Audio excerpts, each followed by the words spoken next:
extremely simple tip to jump higher immediately. You're going to be surprised at how simple this tip is, but there's been decades of research on biofeedback. This means is we're adding a measurement, a direct measurement to our drill, right? So instead of just jumping, I'm jumping to touch something. So we do this with like velocity-based training, tracking a barbell. We do this with vertical jumps and plyometrics. We try to measure everything. If you don't have any technology, you can still benefit from biofeedback. Drills like this, I'm having my athletes stand underneath the rim, and instead of doing normal pogo hops, I'm having them touch their head to the bottom of the net. Now they get 4 jumps to touch their head to the net. Now once they touch their head to the net, their body self-organizes. This doesn't happen consciously, this happens subconsciously. When you self-organize, you're basically figuring out your body's best way to jump. And that simple measurement gave their body all the feedback that it needed to self-organize and make the correction by itself. So Max just did a whole presentation on EdgeU if you want to really dive into the science and learn about biofeedback. There's so many different areas from skills training to performance training to injury reduction where we can use biofeedback and instantly improve our performance. Teams like the Globetrotters, Court Kings, stuff like that. But just like with like track at Michigan State for me, basketball from a competitive standpoint, it's something I long for. Like I just have a fire passion for it, you know. So I love playing. Ideally, if I can go to Europe, I'll play Canada. Yeah. You know, I'm just trying to get on a team. There's a lot of money out there. Yeah. Leagues and a lot of money.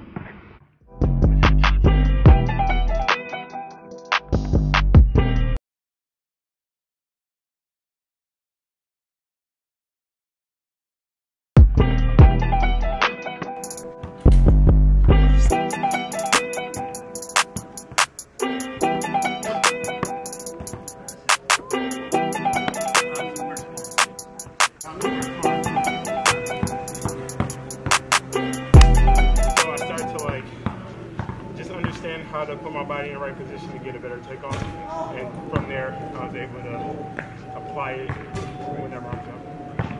That's the case for a lot of people. They have the power, but they don't know how to actually express the power. They don't understand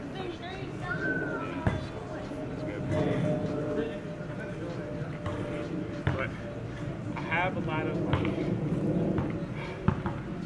I would say I'm flexible in certain areas, a lot of balances, a lot of things that show clearly from moving my hips side to side, even the placement of just this foot to this foot starting. You know, I try to balance it out as much as I can as far as jumping to that side and jumping to the other side, but being a primary like 1 foot jumper, it's kind of hard to like balance that out. Yeah. So many reps on that one leg. Yeah, so people call it RFESS, okay. Rear foot elevated split switch, just because your rear foot is elevated. Yeah. Yeah. I like to call things, I call exercises by exactly what it is. Because then it's like, if you told somebody Bulgarian, it's like, well, what is that? You have to research that. Right. Yeah. Rear foot elevated, you can go, okay, rear foot elevated.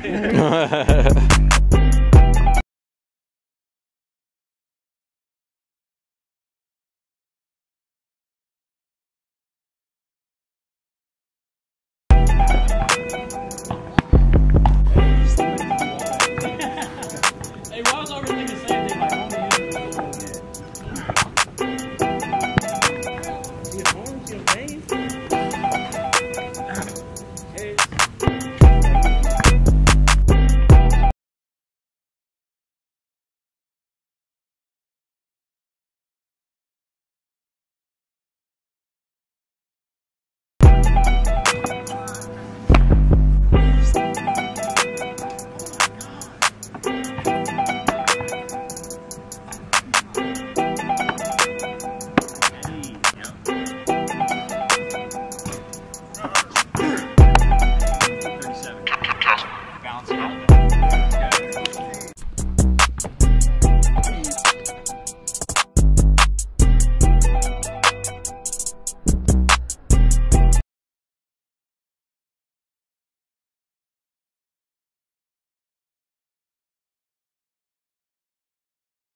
So essentially anything that requires a short ground contact time is going to require very good stiffness. So we're looking at a drop jump, a top end sprint speed, an approach jump, right? These are all things that require very aggressive, high force, short ground contact.